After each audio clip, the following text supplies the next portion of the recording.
A refrigeration system using R22 has a capacity of 320 kilowatts of refrigeration. The evaporating temperature is -10 degrees C and the condensing temperature is 40 degrees C. Calculate the fraction of vapor in the mixture before the evaporator. Properties of R22 are as follows. No? Okay, meron po dito tinatanong na fraction of vapor in the mixture before the evaporator. Kung ito po yung ating pH diagram ng vapor compression cycle, ang sabi nyo ho, before the evaporator. So kung ito yung evaporator before, ito po yung 0.4. No, itinatanong, fraction of vapor in the mixture. Okay? Remember from thermodynamics, pag sinabi pong fraction of vapor, kasi ito pong 0.4, ano po yan? Wet vapor mixture. Magkahalo po yung liquid at saka gas. So tinatanong, ilan yung amount ng vapor niya? Ilan yung gas? So, kumbaga po sa steam, yun yung quality X. So, ang hinahanap po dito, quality X sub 4. Okay? And remember, natutunan natin sa thermodynamics, and it can be applied also here. Enthalpy po, H ng wet vapor mixture ay H equals HF plus X HFG. Okay, naalala nyo po yan, no? So kung H4 equals HF plus X4 HFG. Ito yung hinahanap ng problem, yung quality X4. Okay? Ano ba value ni H4? Si H4, remember, ay equal po sa H3. Tandaan nyo po yan, ha? Ano ba yung H3? Yan ang HF ni condenser. Okay? Dito po sa properties na binigay, etong -10, yan ang para sa evaporator, malamig. Etong 40 degrees C, yan ang mainit para sa condenser. So yung condenser, ang kailangan natin ay yung HF, no? Yung enthalpy niya at saturated liquid. Ano po ito? Saturated liquid yan. So HF 249.69. Ito yung H3, no? And that is also H4. So ito po yan, 249.69. So, lagyan natin 249.69. Alpha equals. Ngayon, ano naman po ang HF at HFG ni H4? Okay, ito pong si 0.4 na dito sa evaporator. So, sa evaporator tayo titingin ng HF and HFG. Okay, ano ba temperature ng evaporator? Yun yung -10.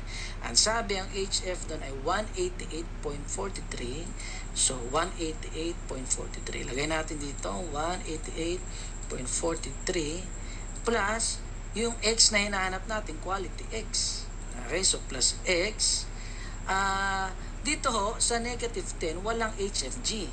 Kailangan mo HFG. No? But instead na meron, HG. No, remember, from thermodynamics, pag walang HFG, pwedeng ang gawin natin HG minus HF. Okay? So, ganun po, 401.6 minus 188.43. So, 401.6 minus 188.43. Okay, then close parenthesis. Shift solve natin. Solve natin si X. Okay, yan po ay 0.287. Okay, or 28.7% yung amount ng vapor ng refrigerant dito po sa 0.4. Okay? So choices yun po ay nasa letter A. I hope nasundan niyo po yan.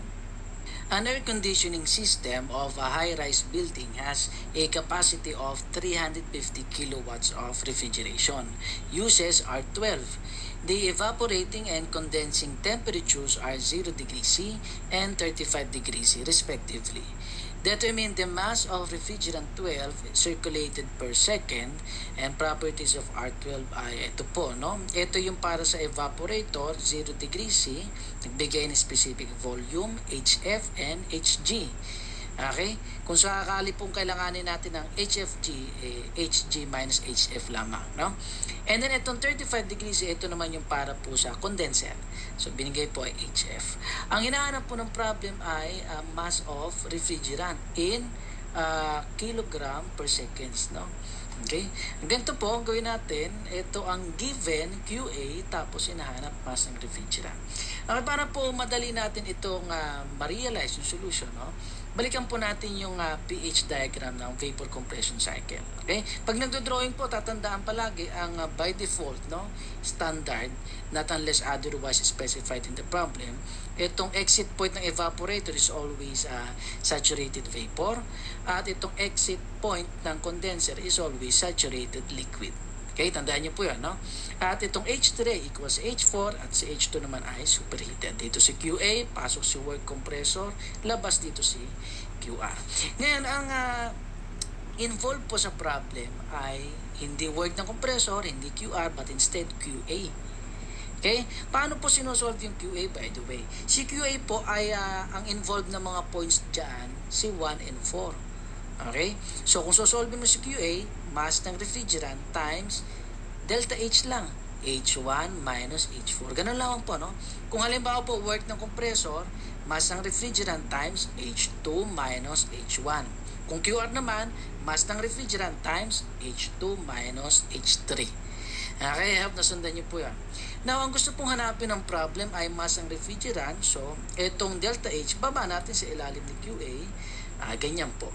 Okay? So, direct sub natin, 350 kilowatts.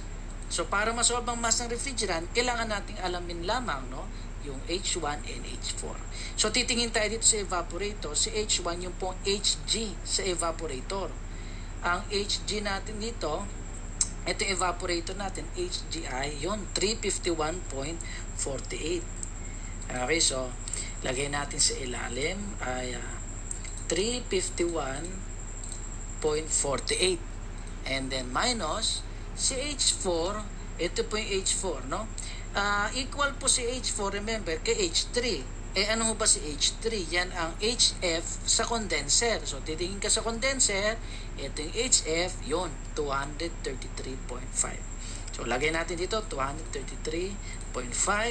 Press equals, meron na tayong mass ng refrigerant. Yan ang lamang po kadali, no? 2.97 kg per second. I hope nasundan niyo po yun. Kung titingnan natin sa choices, yun po ay letter A. Bago ko po kayo iwanan at bago natin tapusin itong video na to, mayroon po ako inihandang Bible verse para po sa atin from King James Version of the